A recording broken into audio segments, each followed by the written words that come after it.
စိတ်မဆိုးတတ်တဲ့ပုဂ္ဂိုလ်လှတယ်တဲ့စိတ်မဆိုးတတ်ဘူးဒေါသဖြစ်เสียတွေ့ပြီမဲ့လို့သူကသိခံခြင်းခွင့်လွှတ်ခြင်းအပြုံးမပြတ်နေထိုင်ခြင်းတစ်ဖက်သားကအဲ့ဒီလိုအပြုံးမပြတ်နေပို့ပြီးတော့စိတ်ကတိုးလာတတ်သေးတယ်နော်သူ့ကိုမထီပဲမြင်လောက်တယ်လို့ထင်ကောင်းထင်သေးတယ်အဲ့ဒါမျိုးဒါကတော့အလိုထင်ပေါ့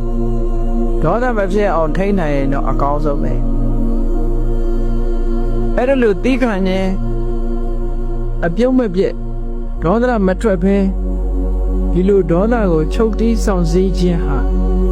ဘဝစတိုင်းမှာရုပ်အစင်းနှပ်ပါခြင်းရဲ့အကြောင်းတရားဖြစ်တယ်ဘယ်လိုပဲပြောစိတ်မဆိုးဘူးဥပမာဘာနဲ့တူတော့ဆိုလို့ရှိရင်ရေကြီးဟာဘယ်သူကပဲတူးဆွရေကြီးကတုံ့ပြန်ဖို့မလုပ်ဘူးပထဝီသမစိတ်တို့ဆိုတာရေကြီးတဲ့အလားတရံတူတဲ့စိတ်တုံ့လောက်ခြင်းမရှိဘူး